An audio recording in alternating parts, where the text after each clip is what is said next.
Well, hi. It's January 12th of 2018. My name is Fred Wemyss, and here is my new book, published in October of 2018 on the espresso book machine, The Picture Hunter Took. It is text, and the photos were restored by Donna Shue, who did a wonderful job. The book is lavishly illustrated. In any case, yesterday I read the preface, and today I'm going to read the bulk of the short story The Picture Hunter Took. I may do it in two videos because I don't think one video is long enough. I think they cut off, so I'm going to break it into two. So this is part one of the story The Picture Hunter Took. Hunter Frost looked out at the streets of Laredo, or rather the melting tarmac of the mall. His sleeves were rolled up to a point just below the elbows. He had both hands on the railing. No breeze stirred on this balcony. The sun looked like a smeared nickel in the haze above. Lynn was putting on her earrings. "What do you think?" she said. "Oaxaca or IHOP?" "Oaxihop," Hunter said. "Assuming there is IHOP in Nuevo Laredo," said Lynn. "We'll play it as it lays," Hunter said. Lynn came out to the balcony. "Look," she said, "Le Mans is playing tonight."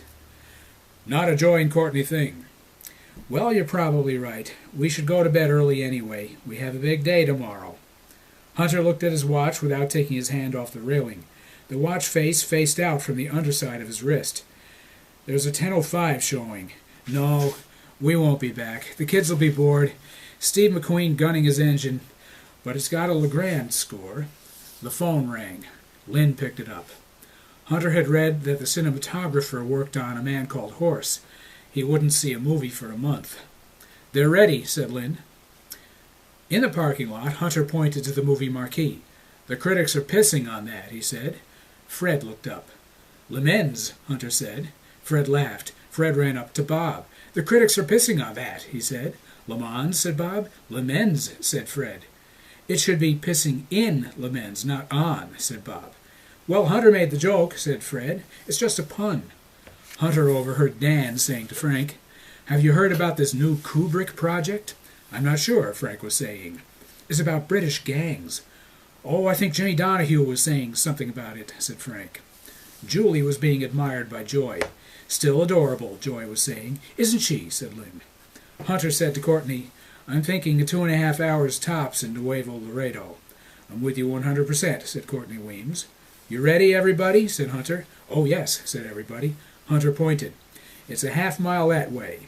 "As the crow flies," said Joy Weems. "Does the crow have to pee?" said Lynn. "Any crows?" "I already went to Le Mans," said Fred. "As the crow pees," said Bob. They started off.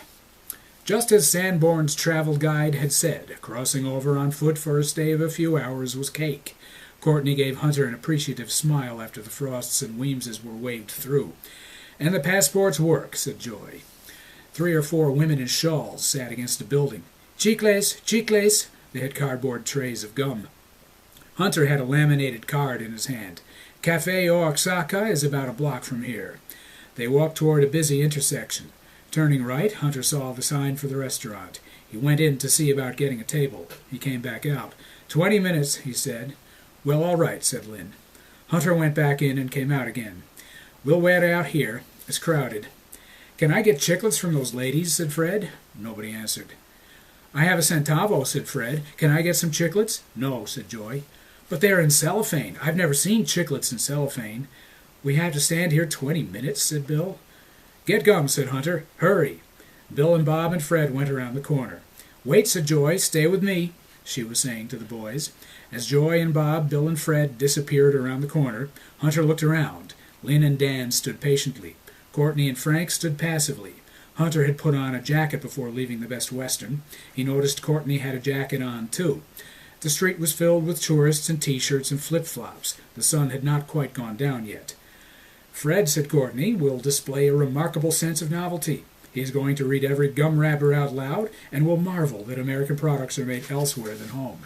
Lynn adjusted a ribbon in Julie's hair. "We'll eat soon," she said. "I expect Herb Alpert's around the corner," said Frank. "He is rounding the corner," said Dan. "In Tijuana." "Oh, here they are," said Lynn. Fred ran up to them holding a package of gum in his hand.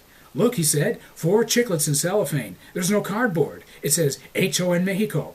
Frank held an index finger aloft, making a rotating motion. Whoop-de-doo, he said. You can't say whoop-de-doo, said Fred.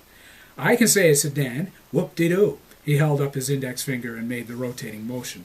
But this is interesting, said Fred. Oh, how interesting, Frank said. I can buy gum in another country. Frank, said Fred.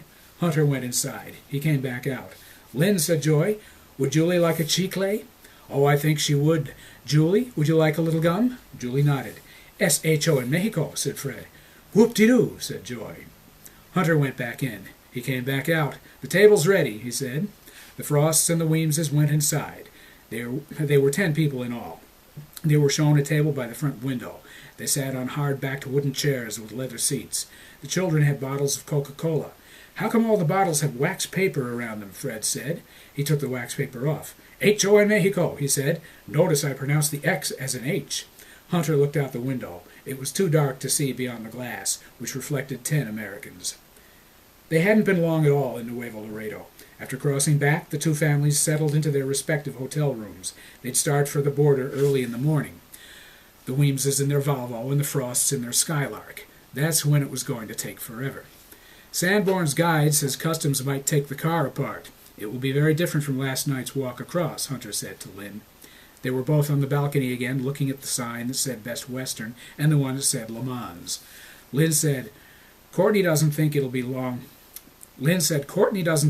so long going in, but coming back is supposed to be hell. She added, I'll make sure the kids get to bed. It's only 9:30. Why don't you go to the movie? You think I should? Said Hunter. It might not be playing when we get back. Hunter drummed on the balcony. He thought about the fact that it was in looking out of a hotel... Hunter drummed on the balcony. He thought about the fact that it was in looking out of a motel balcony that Martin Luther King got shot. He thought about what it must have felt like to get shot in the neck. Le Mans it is, he said. I can't sleep anyway. On the way out, he saw Bill and Bob in the parking lot. Matches, he said. Bob was holding a match. There were 2 or 3 on the ground. We're trying to light our farts on fire, said Bill. Just don't smoke, said Hunter, and continued toward the theater. Customs going in, was not bad. Joy was right about this end of it, Lynn said. They didn't open the Polaroid or Dan's tape recorder. My purse didn't even interest them. Can I have my tape recorder? Said Dan. Don't play it too loud, said Hunter, as Lynn handed the little Radio Shack recorder back to Dan. Don't play it too long, said Lynn. You'll drain the batteries, and we've got 3 weeks to go. They passed a squat, square, standalone building. Hunter honked. Wave, everybody, he said. The Wemyss' Volvo was in the parking lot. Dan, Bill, and Julie waved. Hello, Wemyssies, shouted Lynn. See you in El Ciudad, Hunter shouted. The parking lot, the Volvo, and the building retreating the rear view. Well, they got through too, Lynn said. She looked back at the children. That's the first stop in Sanborn's guide. Joy wants coffee. Fred wants Coke that says H.O.N. Mexico. Speaking of Coke, she reached into a cooler at her feet. Who wants a soda? I'll take one, said Dan. He clicked the tape recorder on. It's too early, said Bill. Julie said, Can I have chicles? Lynn took a bottle opener out of her purse. As the squirt of the air sounded, a bass drum pounded. Ba-boom was the sound from the tape recorder. Conquistador, your stallion stands, sang a voice, in need of company. And like some angel's haloed brow, you reek of purity. Billy joined the voice. I see your armor-plated brass, he sang.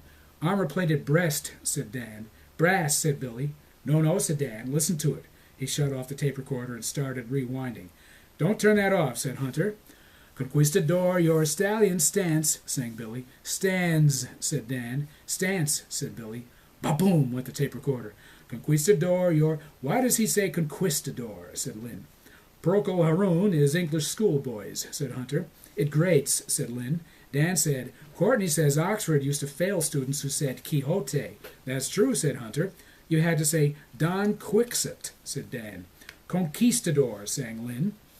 Stallion stance, said Bill. Stands, said Dan. Rewind it, said Bill. Dan shut it off and rewound again. You're going to break it, said Lynn.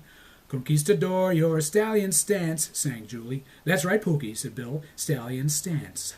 No more rewinding, said Hunter. Don't shut that off until we hear White or Shade of Pale. The best music is H.O. in England, said Lynn. They tripped the light fandango through to Mexico City.